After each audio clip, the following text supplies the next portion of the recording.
Agenda आज तक में एक बार फिर से आप सभी का स्वागत है। और अब जो खास प्रोग्राम शुरू होने जा रहा है इस मंच पर, उनके लिए दो लाइनें हैं। कुछ लोग थे जो वक्त के सांचे में ढल गए, कुछ लोग थे जो वक्त का सांचा बदल गए। जोरदार तालियों के साथ स्वागत कीजिए फिल्म एक्टर गजराज राव का। बहुत स्वागत है आपका एजेंडा आज तक में। बधाई हो, फिल्म ने एक नई ही ऊंचाई आपके करियर में इस वक्त पहुंचाई है। 1994 में बैंडिट क्वीन के जरिए आपने शुरुआत की और तब से लेकर आज तक कभी भी आपने पीछे मुड़कर नहीं देखा। बहुत स्वागत है आज तक के इस मंच पर आपका। इसके पहले कि मैं आपसे सवाल जवाब के सिलसिले की शुरुआत करूं, एक बहुत पुराना रिश्ता आज तक का और आपका है। मैं चाहूंगी सबसे पहले वो वीडियो प्ले करते हैं जब आज तक सिर्फ 20 मिनट का हुआ करता था और जब उसको 24 मिनट में ढालने की प्रक्रिया चल रही थी। उस दौरान उस कार्यक्रम का आप किस तरह से हिस्सा बने थे, वो पहले वीडियो देखेंगे, उसके बाद चर्चा की शुरुआत करेंगे। हुजूर, बड़े उखड़े उखड़े दिखाई पड़ रहे हैं, मामला क्या है? जी बड़ा भारी भारी हो रहा है। किसी कैदी को उठा लाएं, उसे 2-4 लात मारेंगे तो आपका जी हल्का हो जाएगा। नहीं नहीं, कहीं मार मुरा गया तो खामखा। हुजूर, कीड़े मकोड़े हैं। पगले, आज तक वालों ने हमारे खिलाफ काउंटर एनकाउंटर कर दिया है। पता लगा लिया है कि कल एनकाउंटर में मारे गए लोग नामी डकैत नहीं बल्कि मासूम, बेनाम और अनजान दर्जी, टांगे वाला और रसोईया थे। और ये कि इस आदेश में मुरारी भी मेरे साथ शामिल था। हाँ, मुरारी बोलती क्यों बंद हो गई? पोपट जब आंखें खुलती हैं तो बोलती बंद हो ही जाती है। मैं सरकारी गवाह बन जाऊंगा। मैं भी। और मैं आंखें खोल दे, आज तक सबसे तेज। क्या बात है। 2001 का ये वो साल था, आपने देखा उस समय लोगों का रंग भी कुछ और था। तब से लेकर आज तक के साथ आपका ये जो रिश्ता है, ये क्या कहलाता है? ये मतलब इसको कहते हैं ना कि एक राउंड सर्कल होना। जब मैं दिल्ली में थिएटर करता था और थिएटर करते हुए एक एड फिल्म मेकर थे प्रदीप सरकार जी, उनको असिस्ट करने लगा और वहाँ पर मालूम चला कि पहली बार विज्ञापन की दुनिया को समझा जाना। और आज तक 20 मिनट का कैप्सूल होता था और उससे वो 24 घंटे का न्यूज़ चैनल बनने जा रहा था। और उसके लिए प्रदीप दा क्योंकि एडवर्टाइजिंग से थे तो उनको जिम्मेदारी दी गई कि भाई आप इसके लिए विज्ञापन बनाइए, एड फिल्म्स बनाइए ताकि लोगों तक हम बात पहुंचा सके। और 2-3 राइटर्स थे जो कॉपी राइटर्स जिनको बोलते हैं, जो एड फिल्म्स के जो मतलब उस समय जो जाने माने लोग होते हैं। और लेकिन अरुण पुरी सर को वो कोई भी कहानी, कोई भी जो स्क्रिप्ट है वो पसंद नहीं आ रही थी। ऐसा 5-6 राउंड हो चुके थे और मैं असिस्ट करता था और मैं हर मीटिंग में आता था और देखता था कि वो अरुण पुरी, जिनको एपी बुलाया जाता था उस वक्त, आज भी बुलाते हैं, तो एपी जो है कोई रिएक्ट ही नहीं करते थे। और फिर ये हुआ कि ऐसा लगा कि ये प्रोजेक्ट हमारे हाथ से चला जाएगा। तो मुझे क्यों थिएटर से था और उसी दौरान ब्लैक एंड वाइट कुछ पिक्चरें देखी थी, मुझे लगा ऐसा कुछ करते हैं कि ये एडवर्टाइजिंग में अलग सी एक चीज़ हो सकती है। तो दादा को मैंने बताया कि दादा ये आइडिया है। तो उनको लगा कि ये तो हारा हुआ मैदान है, ये तू भी ट्राई कर ले। और कनॉट प्लेस वाले ऑफिस में हम गए और वहाँ पर एपी नहीं थे उस वक्त, आधे घंटे बाद आने वाले थे। और उनकी टीम ने सुना और वो, क्योंकि क्या होता है जब कई बार आप रिजेक्शन हो जाता है तो टीम भी श्योर नहीं होती कि क्या होना चाहिए। तो उन्होंने बोला ये बड़ा डाउन मार्केट है, ये तो मज़ा नहीं आएगा, एपी को पसंद नहीं आएगा। फिर एपी आए, एपी को सुनाया, मैं नर्वस था बहुत। पहली स्क्रिप्ट सुनाई, उन्होंने कुछ भी रिएक्शन नहीं दिया। दूसरी सुनाई, उसमें भी कुछ रिएक्शन नहीं दिया। तीसरी सुनाई और उस वक्त तक उनके चेहरे पे थोड़ी सी स्माइल आई और उन्होंने टेबल पर हाथ मारा, बोला यस, यही परफेक्ट, यही चाहिए मुझे, यही होना चाहिए। और वो इतना सक्सेसफुल हुआ कि उसमें उस वक्त मार्केटिंग में एक अमिताभ श्रीवास्तव थे, उन्होंने मुझे कुछ हफ्तों बाद बताया कि गजराज, हम जाते हैं क्लाइंट के पास स्पॉन्सरशिप के लिए और तो कुछ और याद रहे ना रहे, ये बड़ा ही तेज चैनल है, आंखें खोल दे, ये याद रहता और ये हमारे लिए विजिटिंग कार्ड हो गया है। बिल्कुल। तो वो, और उसके बाद 2 साल के अंदर तकरीबन 3 कैंपेन और बने। फिर उसके बाद आपने ही अपनी और जब मैंने अपना प्रोडक्शन हाउस शुरू किया तो उस वक्त भी तब तक एपी से इतना उनको एश्योरेंस था कि ये जो कुछ भी करेगा लिखेगा तो ठीक ठाक लिखेगा। तो उन्होंने शुरुआती दौर में जब मुझे काम की कमी थी कि एड फिल्म्स नहीं मिलते थे, क्लाइंट को ये होता था कि शोरील दिखाइए आप, तो उस वक्त मैंने कुछ पब्लिक सर्विस फिल्म्स बनाए, लिखे, और उन्होंने उसको सुनते ही अप्रूव किया। तो ये इतना पुराना रिश्ता है और यकीनन हम लोगों के लिए भी ये जो किस्सा कहानी का हिस्सा है उसको सुनना अपने आप में बेहद इंटरेस्टिंग है। अब मैं थोड़ा आगे बढ़ती हूँ। हाँ, उसमें एक बहुत इंपॉर्टेंट बात ये मेरे लिए, क्योंकि मैं हिंदी थिएटर से था और बहुत सारे कॉम्प्लेक्सेस के साथ पला बड़ा था, और मेरे लिए अरुण पुरी जो इंडिया टुडे के सर्वे सर्वा और पब्लिक स्कूल वाले, और उसके बीच में वो मेरी हिंदी में सुनाई हुई स्क्रिप्ट को उन्होंने उस विजन के साथ समझा और अप्रिशिएट किया और हौसला अफजाई की, वो मुझे उससे बड़ी ताकत मिली। वो थिएटर करने वाले एक मामूली से इंसान के लिए बहुत इंपॉर्टेंट था वो। और ये एपी का विजन ही था, तब से लेकर आज तक हम सबसे तेज चैनल बने हुए हैं, जी। नंबर 1 भी हैं और सर्वश्रेष्ठ भी हैं। और यूट्यूब पर 60 मिलियन से ज्यादा लोग हमें फॉलो करते हैं, जो दुनिया भर में सबसे ज्यादा है। तो वो आज तक की ये ताकत है जिसने लोगों के बीच इतना लोकप्रिय बनाकर रखा हुआ है, और यकीनन वही सोच है जिसको लेकर हम आगे बढ़ रहे हैं। मतलब आज तक एक कह सकते हैं कि एक बरगद की तरह है। बिल्कुल। पिछले इतने 2 दशकों में यहाँ से जिन्हें ट्रेनिंग मिली, जो जगह मिली, वो अलग अलग जगह पर नजर आते हैं। बिल्कुल। और बड़े अलग अलग चैनल्स में सितारे हैं और यूट्यूब पर सितारे हैं। दरअसल एजेंडा आज तक सेट करता है और इसी वजह से इस मंच को सजाया भी गया है 2024 का एजेंडा सेट करने के लिए। अब मैं आ जाती हूँ बधाई हो पर। जी। एक ऐसी फिल्म जिसने आपको मतलब एक अलग ही स्टारडम दिया है। जी। ये स्क्रिप्ट कैसे मिली? इतनी पॉपुलैरिटी मिलने के बाद अब जब आप मंच पर खड़े होते हैं और खुद से आप कहते हैं नहीं ये स्क्रिप्ट खराब है, ये अच्छी है, मुझे इतने पैसे चाहिए, बड़े गुरूर के साथ, तो ये किस्सा क्या है जरा उसके बारे में? पैसे तो कम ही देते हैं लोग पैसे में सब कंजूसी करते हैं सर, क्योंकि काम अच्छा कर लो, स्क्रिप्ट अच्छी है, ठीक है, वो चल जाता है, कोई इशू नहीं है। तो उसमें सबसे इम्पोर्टेंट है कि ये 200-250-300 लोग बैठे हुए हैं और मुझे बर्दाश्त कर रहे हैं। ये अपने आप में ये मुझे मिला बधाइयों की वजह से। और कहीं पर भी रेस्टोरेंट में जाते हैं, सिनेमा हॉल में, एयरपोर्ट पर, और सबसे इम्पॉर्टेंट है कि अलग अलग एज ग्रुप के जो सेगमेंट हैं। कल खान मार्केट में थे कॉफ़ी शॉप में, तो वहाँ पे एक फैमिली थी, हस्बैंड वाइफ, उनके 16-17 साल के बच्चे, तो माँ बाप भी उतने ही खुश थे और उनके बच्चे भी, उन्होंने भी मेरे काम को देखा हुआ और अप्रिशिएट किया हुआ। और 70 साल के लोग, 80 साल के लोग और 8 साल 10 साल के बच्चे, तो वो शायद ये बड़ा मैं किस्मत वाला हूँ कि मुझे ऐसा प्रोजेक्ट मिला, बधाइयों जैसा। कहानी भी उसकी ऐसी है। कहानी भी उसकी ऐसी है। तो अमित शर्मा जो डायरेक्टर हैं, वो इनफैक्ट प्रदीप सरकार जी के यहाँ पर असिस्ट करते थे मेरे साथ। बिल्कुल। हम लोग साथ में ही असिस्टेंट थे, वहाँ से हमारी दोस्ती थी। और ये स्क्रिप्ट उन्होंने जब लिखी तो उसके लिए मुझे रिकमेंड किया, आयुष्मान ने रिकमेंड किया, उनके साथ मैंने कुछ एक छोटा सा स्केच किया। जब आपने पढ़ा तो कैसा लगा कि 50-51 साल की उम्र में पिता बनने का सौभाग्य मिलने जा रहा है, लोगों तक कैसे जाएंगे, कैसे बताएंगे? बधाइयों से क्या, जब स्क्रिप्ट सामने आई तो फिर क्या दिमाग में आया? देखो, पहला चीज तो है कि ये थोड़ा अटपटा है, ये रेगुलर नहीं है, क्योंकि हमारा दिमाग जो काम करता है वो फॉर्मूला पे करता है। ये चीज चल रही है, ऐसा तो देखा है, ऐसा हो सकता है। तो ये लोग इंटरेस्टेड नहीं है, बीच वाला टेबल में जो सारे लोग अपने मोबाइल पे हैं, ये सबकी मोबाइल पे बधाई सब लोग प्लीज मोबाइल पे रील मत बनाओ प्लीज बैठ के यहाँ पर। तो हाँ, ये भी एक प्रॉब्लम हो गया ना, क्योंकि हम लोग आधा एक पूरा एक उसमें चले गए, डिजिटल सोशल मीडिया के अंदर हम रहना शुरू कर देते हैं हम लोग। तो आयुष्मान खुराना ने भी मुझे रिकमेंड किया, और जब मुझे वो स्क्रिप्ट पढ़ी तो मैंने घर में बात की मिसेस से अपने, और बोला कि यार ये कहानी है, 50-55 साल का आदमी है और उनके बच्चा होगा, तो करना चाहिए क्या? तो बोले कि आप कौन से ऋतिक रोशन हो कि आपका करियर खराब हो जाएगा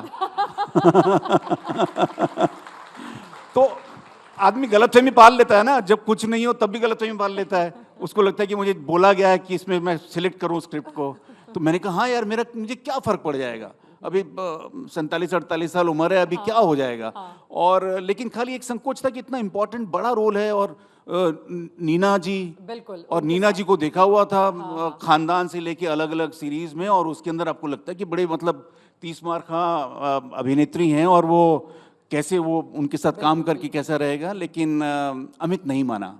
अमित ने मेरे सारे जो रिजर्वेशंस थे, संकोच थे, उनको किनारे किया। बोला कि मैंने बोला यार तुझे बड़े बड़े एक्टर मिल जाएंगे, तो बोला कि आप मेरे बड़े एक्टर हो, आप ही करोगे। और फिर नीना जी के साथ एक रीडिंग हुई, और मैंने उसको बोला लुक टेस्ट कर ले। बोला लुक टेस्ट की जरूरत ही नहीं मुझे, आप मेरे लिए फिट हो। तो ये मतलब मैं उसका शुक्रगुजार हूँ, जिंदगी भर उसका कर्जदार हूँ कि उसने जिद की और मुझे उस फिल्म में रखा। और यकीनन वो फिल्म लोगों के बीच जितनी हिट हुई है, और उसका कॉन्सेप्ट भी लोगों को बहुत पसंद आया, और आपकी शानदार एक्टिंग उसने उसको और आगे ले जाने में चार चांद लगा दिए उस फिल्म में। अब मैं आ जाती हूँ मजामा, माधुरी दीक्षित के साथ।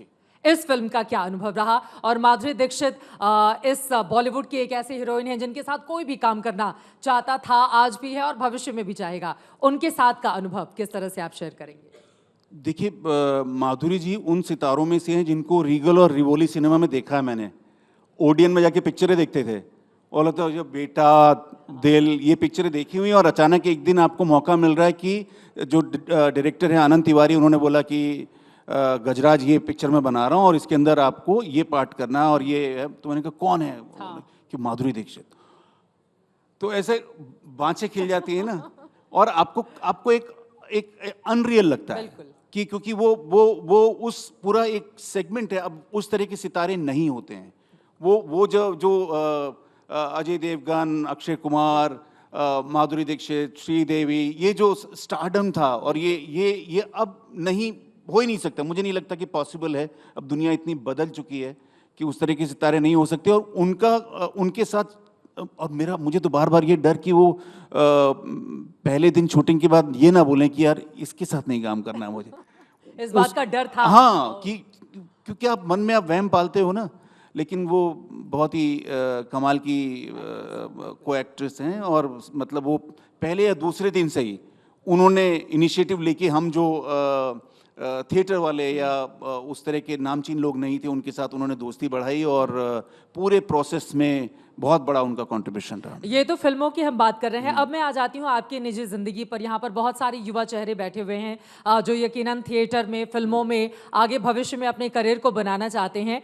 आपका संघर्ष लेकिन बहुत बड़ा रहा है। जो आज का यूथ है वो रातों रात स्टार बनने के सपने देखता है। आपने 1994 में बैंडिट क्वीन की एक छोटा सा रोल था, फिर धीरे धीरे आपको रोल मिलते गए। बधाई हो 2018 में आई, और उसके बाद वो हिट होती है। तो एक बहुत लंबा संघर्ष रहा है। तो राजस्थान का एक लड़का कैसे दिल्ली पहुंचता है, दिल्ली में कितना संघर्ष रहा, फिर मुंबई जाकर, मैं चाहूंगी अपने स्ट्रगल के बारे में एक बार आप बताएं। बोर हो जाएंगे लोग। कोई बोर नहीं होगा, सीखेंगे सब इससे। पहले हाथ खड़ा करो, सुनना है लोगों को? हाँ ठीक है, फिर ठीक है। तो बेसिकली धीमी आंच पे जो भी पकता है ना, वो अच्छा होता है। जल्दबाजी में किया हुआ काम, जल्दी में की हुई चीजें, वो ज्यादा टिकती नहीं। मुझे ऐसा लगता है कि आपकी बुनियाद शायद अच्छी हो जाती है। तो मुझे लगता है कि ये जो 20-25 साल का संघर्ष रहा, जिसके अंदर छोटे मोटे काम होते रहे, उसकी वजह से एक ठहराव आ गया। और जो मेरे नौजवान दोस्त हैं, साथी यहाँ बैठे हुए हैं, अपने अपने मोबाइल में देख रहे हैं, उनको मैं यही कहना चाहूँगा कि कुछ भी ओवरनाइट नहीं हो सकता है कि कल हो जाए या परसों हो जाए। शायद कोविड के बाद ज़्यादा एक बेसब्री आई है कि जल्दी में होना चाहिए, क्यों नहीं हो रहा है। तो अनरेस्ट है थोड़ा सा, उसको शायद थोड़ा सा काबू करना चाहिए। उसी वजह से लोग तैश में भी आते हैं, रिश्ते भी बिगड़ते हैं, झगड़े भी होते हैं, है ना, दोस्तियां टूटती हैं, मैसेज कर देते हैं लोग। मैं भी करता था कि गुस्से में मैसेज कर दिया, लेकिन बाद में अफसोस होता है कि आपको ऐसा नहीं करना चाहिए। और ठहराव के साथ चीज़ें ज़्यादा आसान होती हैं। ज़्यादा पापड़ बेलने पड़े थे फिल्मों के लिए? देखिए, दो चीज़ें हुई थी। मैं शुरुआत के दिनों में, उस वक्त जब मैं दिल्ली में था, थिएटर करता था, तो एकता कपूर नहीं थी। उनका जो प्लेटफॉर्म था वो नहीं था। दूरदर्शन के सीरियल होते थे, या मनमोहन देसाई, महेश भट्ट की पिक्चरें होती थी, या फिर गोविंद निहलानी, श्याम बेनेगल साहब के सेगमेंट होते थे। उस तरह की सिनेमा होती थी। काम मिलना बहुत मुश्किल होता था एक्टर्स के लिए। और बम्बई से लोग, जैसे वो अफगान वॉर में होता था ना, पढ़ा है हम लोगों ने कि 4000 की रेजिमेंट गई और उसमें 2 लोग बच के आए गिरा के। तो वैसा होता था। मुंबई जाते थे लोग और घायल हो के आते थे। या मायूस टूट जाते थे। ऐसे मैंने बहुत उस समय ज़्यादा अपॉर्चुनिटी कम थी, अपॉर्चुनिटी आज के कम थी, और लोगों को देखा मैंने। और उसके बाद एक जैसे प्रकाश झा कुछ एक फिल्म बना रहे थे, उसके ऑडिशन के लिए गया मैं, यही कनॉट प्लेस में कहीं पे गेस्ट हाउस में, 250-300 लोग बैठे हुए हैं, सारे अच्छे कलाकार, पहचान के ही लोग थे। तो रियलाइज़ किया कि ये जो है इसका एक स्ट्रैटेजी होना चाहिए। मतलब ये ऐसा नहीं हो सकता, क्योंकि आपका जो स्ट्रगल है आपके अकेले का नहीं है, वो आपके परिवार का भी है, आपकी फैमिली का है, आपकी बॉयफ्रेंड, आपकी गर्लफ्रेंड का है, पत्नी का है, रिश्तेदारों का है, दोस्तों का है। तो आप किसी पर लाइबिलिटी मत बनो। तो आपका जो संघर्ष है उसको भी थोड़ा सा स्ट्रैटेजी के साथ करना चाहिए। तो मुझे लगा कि ये जो मैं एडवर्टाइजिंग जो मैंने शुरू किया, उससे मेरा घर चला। और साथ में जब अच्छे ब्लैक फ्राइडे या तलवार या इस तरह की पिक्चरें आती थी, उसमें रोल मिलते थे, वो मैं करता था। और मैं ये किसी के पीछे नहीं पड़ना पड़ा। मैं आज भी मैसेज करता हूँ। आज भी मुझे लगता है जिस डायरेक्टर के साथ मुझे काम करने का मन है, उनको मैं इंस्टाग्राम पे या व्हाट्सएप पे मैसेज करता हूँ कि मुझे आपका ये काम बड़ा अच्छा लगा। नीना गुप्ता जी ने भी सोशल मीडिया से काम की बात कही थी, और जी। उसके बाद फिर उनका भी करियर शानदार तरीके से आगे निकल पड़ा। तो वो जरूर करना चाहिए। लेकिन मैंने ये बैलेंस बना के रखा, और मुझे लगता है कि वो जैसे मैं सुनता हूं कि लोग जयपुर से, बरेली से, कहीं से भी निकल पड़े, और आमतौर पे तो क्या होता है कि तुझे तो एक्टर होना चाहिए, तू क्या कर रहा है यहाँ पे, तू तो बड़ी कैट है, तुझे तो एक्ट्रेस होना चाहिए, तुझे तो मिल जाएगा वेब शो में। और लोग अपना दोस्तों के कहे में अपना डिसीजन कर लेते हैं, अपना बना लेते हैं। वो मत करिए। और थोड़ा पेरेंट्स को, गार्जियंस को थोड़ा सा उनसे थोड़ा बातचीत करके और उसके साथ करें, और प्लानिंग के साथ अपना स्ट्रगल करें तो थोड़ा ठीक रहेगा। और ये आज के वक्त में बहुत जरूरी हो जाता है, जब हम दूसरों के कहे के हिसाब से निर्णय लेते हैं और फिर अपने उस करियर की दिशा में आगे बढ़ते हैं। आप जिस चीज से प्यार करते हैं, अगर उसको अपने करियर के लिए चुनेंगे, तो शायद आपके लिए वो नौकरी नहीं रह जाएगी, फिर उस चीज से मोहब्बत हो जाएगी, और आगे बढ़ने में कोई नहीं रोक सकता है। बिल्कुल, जैसा बिल्कुल। कि थिएटर को लेकर आपने किया, और फिर एक्टिंग की दुनिया में नाम कमा लिया। अब मैं आ जाती हूँ ओटीटी पर। मौजूदा वक्त में ओटीटी ने बड़ी चुनौतियां पैदा कर दी हैं, या आपको लग रहा है कि जो बहुत सारे एक्टर्स कहीं गायब हो जाया करते थे, उनको एक बहुत बड़ा मौका दिया है अपने हुनर को दिखाने का? और 2015 में आपने भी ओटीटी के जरिए जो कमाल किया था, मैं चाहूंगी उसके बारे में भी बताएं आप। मुझे लगता है कि पहले क्या होता था कि आपका जो बॉक्स ऑफिस, वो बहुत बड़ा एक डिसीजन मेकर होता था, आपको काम मिल रहा है नहीं मिल रहा है। और उसकी वजह से बहुत सारे कलाकार जो होते थे हाशिए पर रहते थे, जिनको जो बड़े अपोलोजेटिक होकर काम करते थे कि मिल जाए, किसी तरह से काम मिल जाए, पैसों की बात तो सेकेंडरी है। तो ओटीटी ने उसको कह सकते हैं कि थोड़ा सा डेमोक्रेटिक कर दिया है। अभी आप जैसे आपका मन करे कि मुझे एक्टिंग करने का मन है, तो आपको ये नहीं कि मैं बॉम्बे जाऊं, किससे स्ट्रगल करूं, आप अपना यूट्यूब चैनल कर सकती हैं, ओपन कर सकती हैं, इंस्टाग्राम पे अपने रील्स पोस्ट कर सकती हैं। और अगर ऐसे बहुत सारे लोग हैं बिल्कुल, जो चित्तौड़गढ़ की एक छोटे से कस्बे में कहीं पे कोई एक लड़की है जो वीडियो बना के बड़ी मशहूर हो गई, या जयपुर का कोई लड़का है जो बड़ा मशहूर हो रहा है, या यूपी देहात के लोग वीडियो बनाते हैं। तो मुझे लगता है कि आज की तारीख में वो प्लेटफॉर्म लोगों के पास आ गए हैं। और 2015 में जो टीवीएफ का जो टेक कॉन्वर्सेशन विद डैड हुआ, उसकी वजह से जो नौजवान यंगर जनरेशन की जो ऑडियंस है, उनसे मेरी दोस्ती हुई। मतलब इनफैक्ट मैं किस्सा कई बार बताता हूँ कि मैं ये टेक कॉन्वर्सेशन विद डैड, आप में से शायद कुछ लोगों ने देखा हो कि फादर अपने बेटे को ट्विटर के बारे में पूछ रहा है कि ट्विटर होता क्या है। तो वो मुझे लगा कि पता नहीं क्या होगा। वो हफ्ते भर बाद मैं एक बुक स्टोर में था जुहू में, और वहाँ पे कुछ 14-15 साल के बच्चे थे, वो मुझे देख देख के जा रहे थे। वहीं पे करीब में एक स्कूल है वहाँ के, और उसमें से फिर एक लड़का आया मेरे पास। सो उसने बोला, are you the same guy who was there in that video Twitter? तो मैंने कहा हाँ। तो वो बोला, he is the same dude. और तब मुझे खटका हुआ कि ये तो कुछ और हो गया है, ये तो मैजिकल हो गया है कि 15-16 साल के बच्चों से वो आपके काम को अप्रिशिएट कर रहे हैं। तो वो एक चीज़ इंटरेस्टिंग हुई। और आज की तारीख में तो जो हाशिए पे सारे अभिनेता और अभिनेत्री हुआ करते थे एक टाइम पे, वो आज उनको सेंटर स्टेज मिल रहा है। बिल्कुल। कि वो एक कमाल की बात हो रही है। पंकज त्रिपाठी हैं, नवाजुद्दीन हैं, और तमाम कलाकार हैं, संजय मिश्रा, नीना जी। तो वो ये शायद 15 साल पहले पॉसिबल नहीं होता। आज क्योंकि उसकी वजह से, क्योंकि आर्ट और कॉमर्स का मिश्रण है ये। बिल्कुल। तो उसमें खाली थिएट्रिकल होता तो शायद पॉसिबल नहीं होता। जो लोग पर्दे से गायब हो जाया करते थे, अभी पर्दे पर बने रहने के लिए उनके पास बहुत मौके हैं। और उसमें थोड़ा बेचारापन होता था सर्वाइवल में कि जी। हाँ बिल्कुल बिल्कुल। तो वो अब नहीं रहा। अब मैं और मेरे जो कबीले के लोग हैं वो मना कर पाते हैं, स्क्रिप्ट्स बोल पाते हैं कि हमें ये करनी है, हमें ये नहीं करनी है। ठीक है, अब आपने स्क्रिप्ट की भी चर्चा कर दी और पंकज त्रिपाठी का भी आपने जिक्र कर लिया है। अभी हाल ही में वो अटल बिहारी वाजपेयी का रोल निभा रहे हैं एक फिल्म में। तो अगर आपको गजराज राव को मौका मिले किसी पॉलिटिशियन का किरदार निभाने के लिए, तो किसके ऊपर फिल्म करना पसंद करेंगे, किसका किरदार निभाना पसंद करेंगे आप? सरदार पटेल का मेरा बड़ा मन है। और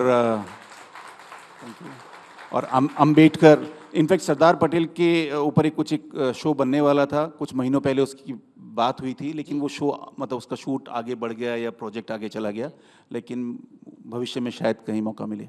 और बाबा साहब अम्बेडकर का भी आप जिक्र कर रहे हैं जी, कि इन दो लोगों के ऊपर अगर फिल्म बनती है तो फिर आप चाहेंगे कि उनका किरदार मुझे मिले। कम से कम वो उनका जो उम्र का एक दूसरा पड़ाव है उसका तो मिल ही जाए, कम से कम 50 साल के बाद वाला। क्यों, क्या चीजें आपको पसंद आती हैं? बहुत ही इम्पोर्टेंट लोग रहे हैं हमारे आज़ादी के संघर्ष में, और उनके नेतृत्व में हमने बहुत कुछ पाया है। संविधान हमको मिला है, और आज भी सोचिए कि आज 70 साल बाद भी लोग उनसे प्रेरणा लेते हैं, कितनी बड़ी बात है। यकीनन वो देश की दो ऐसी महान विभूतियां हैं जिनके बारे में जितना पढ़ें या बड़ी स्क्रीन पर उनको जितना ही देखें उतना ही कम लगता है। उम्मीद यही कि आगे दोनों के ही रोल में अलग अलग फिल्मों में हम आपको देख सकें, बड़े पर्दे पर या OTT प्लेटफॉर्म पर। हिंदी को आगे ले जाने में भी आपका बहुत बड़ा रोल रहा है। मैं जब आपके बारे में रिसर्च कर रही थी तो मुझे पता चला कि आप अपनी स्क्रिप्ट देवनागरी में ही चाहते हैं। बहुत सारे लोग, चूंकि फिल्म इंडस्ट्री का एक अलग माहौल होता है, लेकिन वहां पर हिंदी को ले जाने में आपको कितनी कठिनाई हुई? और आज के तारीख में हिंदी का जब इतना बोलबाला है, 80 करोड़ लोग या तो हिंदी बोलते हैं, जानते हैं, समझते हैं, तो एक बहुत बड़ा वर्ग है जो हिंदी को लेकर साध कर आगे चल रहा है। तो फिर कितनी आसान जिंदगी अब हो गई है? देखिए, मेरा क्या है कि रोमन में जब हिंदी लिखी जाती है, शायद उसकी तकनीकी वजह है, क्योंकि आपके फॉन्ट्स वगैरह जो हैं आप टाइप करते हैं तो वो आसान होता है उसके अंदर, और जो एक नई पीढ़ी है जो असिस्टेंट्स की जो होती है उनके लिए आसान होता है, जो हिंदी से जिनका परिचय रोमन में है। जो व्हाट्सएप वाली जनरेशन है ना, जो लंबे लंबे मैसेजेस करती है, लेकिन या जैसे वो अब एक बहुत ही नॉर्मल और नेचुरल चीज़ हो गई है कि आप अंग्रेजी अल्फ़ाबेट में हिंदी लिख रहे होते हैं, तुम तो, और ओ की मात्रा ना करके TUM करते हैं आप। तो वो, मुझे उससे कोई एतराज़ नहीं है। मैं खाली ये रिक्वेस्ट करता हूँ कि मेरे लिए थोड़ा आसान होता है, मेरी आंखें और मेरी जो दिल है, जो कनेक्शन है, वो हिंदी में लिखा हुआ होता है, तो उसमें मुझे ज़्यादा थोड़ा नज़दीकी बैठती है। तो दैट्स इट। और वो कई जगह पे होता है, मतलब समझ लीजिए कि अब 60-70% जगहों पर ये पॉसिबल हो जाता है। मैं रिक्वेस्ट करता हूँ तो हो जाता है। कई बार होता है कि वो, और ऐसा नहीं कि वो मुझसे कुछ शत्रुता दिखा रहे हैं या मुझे कोई बैर है मुझसे, नहीं पॉसिबल हो रहा तो मैं एडजस्ट कर लेता हूँ। ठीक है, अब वक्त चूंकि आखिरी पड़ाव पर हम कार्यक्रम के आ चुके हैं, 2 और सवाल। आगे की क्या प्रोजेक्ट हैं आपके जिसको अब आप कर रहे हैं? और अभी बड़े नखरे भी आप दिखा रहे हैं स्क्रिप्ट पढ़ने में, या ये नहीं करूंगा, ये ठीक है, ये रोल मेरे लायक है। बिल्कुल नखरे नहीं, क्योंकि बड़ी मुश्किल से इस मुकाम पे पहुंचा हूं कि जहां पर लोग कंसिडर कर रहे हैं, जहां पे लोग इस तरह के पार्ट लिखते हैं और बोलते हैं कि गजराज ये रोल हमने आपके लिए लिखा है। तो मैं वो, उसमें नखरा बिल्कुल भी नहीं है। जो भी राइटर्स हैं और डायरेक्टर्स हैं देख रहे हैं, प्लीज़ कोई नखरा नहीं है, प्लीज़ अप्रोच कीजिए। और आने वाले समय में एक फिल्म है मैदान, जो अमित शर्मा बधाइयों के जो डायरेक्टर हैं, उनकी फिल्म है। अजय देवगन साहब हैं उसमें, और बोनी कपूर जी का प्रोडक्शन है, वो आनी चाहिए। और एक शो है डब्बा काटल, एक्सेल का है ये, रितेश और फरहान अख्तर का, वो बहुत इंटरेस्टिंग है। उसका मैं वेट कर रहा हूँ, उसमें इंटरेस्टिंग उम्मीद यही कि जिस तरह से आपके बाकी पुराने प्रोजेक्ट लोगों को बहुत पसंद आए हैं, इसमें भी दर्शकों का उतना ही प्यार मिलेगा। चलते चलते आपकी शानदार एक्टिंग के साथ समापन करेंगे। कैसे? जो भी एक्टिंग आप करना चाहें, आपने इतनी सारी फिल्में की हैं, ओटीटी पे इतने सारे, जो भी आपके जहन में जो कुछ भी हो, या इस माहौल को देखकर अगर आप कुछ बताना चाहें, कुछ बोलना चाहें, आज तक के लिए, पहले भी आप एक्टिंग कर चुके हैं, आज तक के लिए अगर कुछ करना हाँ चाहें। नहीं, मैं वो तो रिहर्सल के साथ करता हूँ मैं, और वो तो अभी एकदम से तो मुझे नहीं आया, और उसके लिए डायरेक्टर चाहिए होता है मुझे, एक्शन बोलने वाला कोई आदमी। सामने एपी बैठे में आपका बहुत जिक्र भी हुआ है 2001 का, जब उन्होंने अप्रूव किया था और उसके बाद वो एड फिल्म बहुत ज्यादा पसंद की गई थी। जी जी तो आप चाहेंगे कि इस तरह के मौके आगे भी मिलते रहें? जी जी, मैं बिल्कुल उनकी निगरानी में कुछ भी इस तरह का काम होता है आगे, तो मैं वेट करूंगा। चलिए, बहुत शुक्रिया, बहुत धन्यवाद आज तक के इस मंच पर आने के लिए और हम लोगों से बातचीत करने के लिए। गजराज के लिए जोरदार तालियां। मजा नहीं आया? और यकीनन आपकी जो जिंदगी है, आपकी जिंदगी का हिस्सा जो हम सभी को प्रेरणा देता है, उससे आगे हम सीखेंगे, और आगे के आपके तमाम प्रोजेक्ट, बाकी फिल्मों के लिए बहुत सारी शुभकामनाएं। बहुत बहुत शुक्रिया, बहुत बहुत शुक्रिया अरुणपुरी साहब, बहुत बहुत शुक्रिया, थैंक यू। धन्यवाद।